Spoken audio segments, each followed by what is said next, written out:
Yep, Halfway home. halfway. Would love to have 30 more days, but I think we're making really good progress. Not just from an X's and O's standpoint, but from a connectivity. We've come out multiple days in a row with the right energy, which is tough to do.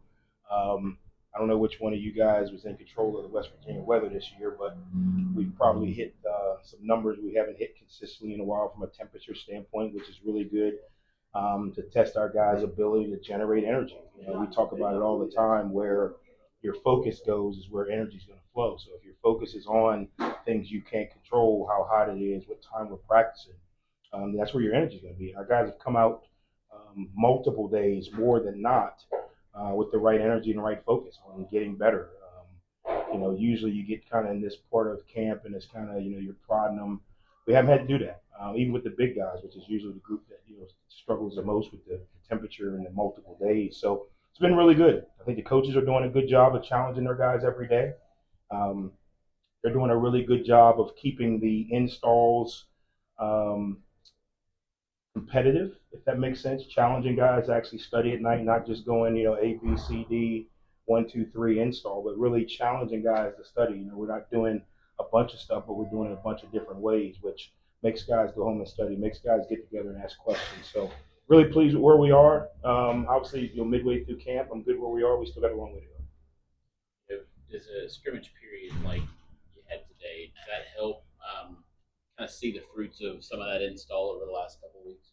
Yeah, what you really get to see is the natural recall. Typically in practice, everything's scripted. You're standing by your coach. He's telling you, hey, next play you're going in and you're running this. Hey, next period we're going to run this series or whatever it may be.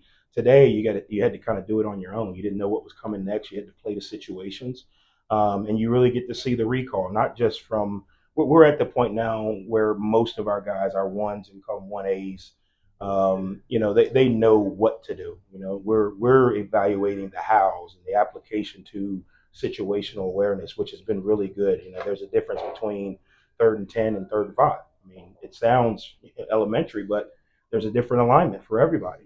And understanding not just what I do on the play, but what this play is trying to accomplish. What is this defensive scheme trying to get the offense to do? What is this offensive scheme trying to accomplish? I think we're in a good spot for now. I think it goes back to the summer of all the ability to install and meet more than we've been able to do that in the past with the NCAA rules. So the recall is good.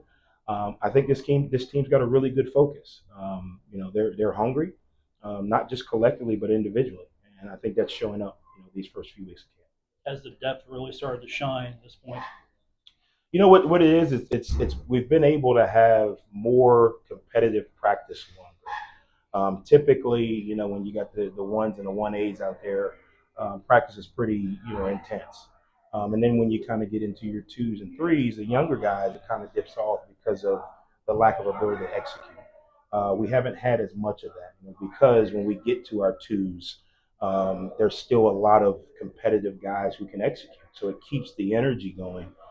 It's not, hey, when the ones are out there, we're going to get to each other, but twos, this freshman can't do that on both sides of the ball. We're at the point now where we got to start making some decisions of, who we invest more time in on the back end of the roster, who's just not ready yet. We don't give up on anybody, but who needs, 4 or 5 more reps a period, who needs 4 or 5 more, opportunities in practice, and then who just needs to keep, refining fundamentals and techniques. So I think the depth has helped. I think it's helped us have longer competitive practices, which to me improves your ability to play longer and competitive in the game. Some of those transfers on the D line help replenish and keep up. Some of the talent that you've had there the past few years. Who have you seen maybe new to the group that stood out? Yeah, I think the beauty of it is Coach Street and the older guys have kind of set the standard in that room, which really helps. Dylan Davis is a guy who came in who's played ball before. You can tell. Jude has played ball. Thompson's played ball. Even the 2 freshmen we brought in have done some really good things. I think when you get the right portal guys that have played ball before, some of the base stuff that they just general football knowledge is there. Hawkins and Devy on the ends have really given us some ability to be rotational up front. You remember a couple of years ago, we were really good because we could rotate, 8, 9 guys. We're close to that now, and figuring out where each guy fits in, meaning, is this a guy that can go in 3 or 4 plays in a row? Is this a guy that's only in on pass? Is this a guy that can play, a series, or is this a guy that can only play first and second down? I think that's the next step for us. At this level, to be honest, you're hit or miss on your transfers, just because financially we're not going out and going to the free agent market. So we got to be able to do some digging and find out, okay, why is he in the transfer portal? Why is he leaving? Is it a athletic issue? Is it just not a good fit? And then you got to do a really good job of, once they get here, forcing them to fall in line with your standards. And I think our older guys have done that. I think we did a really good job in the portal this year. We were more intentional about who we were able to attract.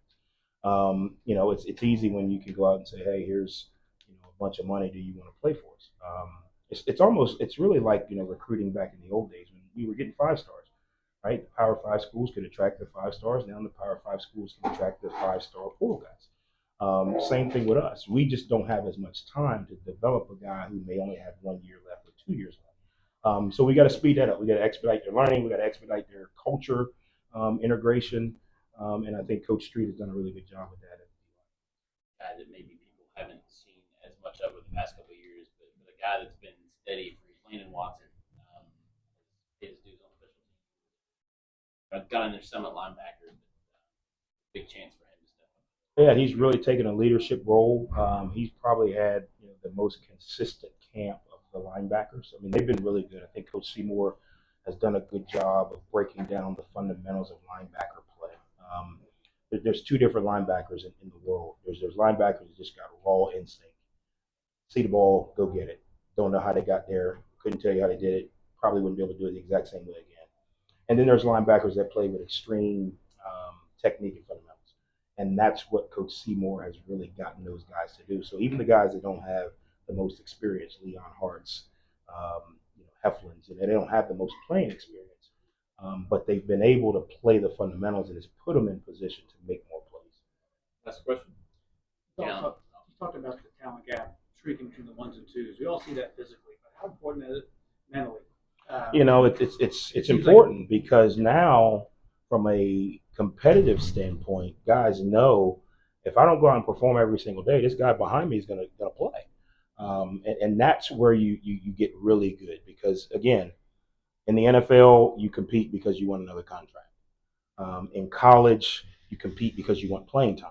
A little bit now money's involved, but we're not paying the guys based on how they play, even in all college football. But now that competition is what drives guys to come out and have another good day. They come back tomorrow and have another good day. So when you have that talent gap that's closer, hey, you drop a ball, we'll put the next guy in. Hey, you miss a tackle or miss a signal, put the next guy in, which drives them to say, you know what, I want to play. So I got to make sure when I do get my opportunities, I'm prepared. I think it's helped with preparation. That's a big area that the lack of competition will really hurt. If I know I'm the best player and there's nobody pushing me, I'm probably not going home and watching as much film as I need to. I'm probably not asking as many questions in the meeting. But when I know I got to find an edge, and I know if I watch film tonight and I review the install tonight, when I come in tomorrow, I'm going to be a little bit further ahead because I don't want this guy to take my spot.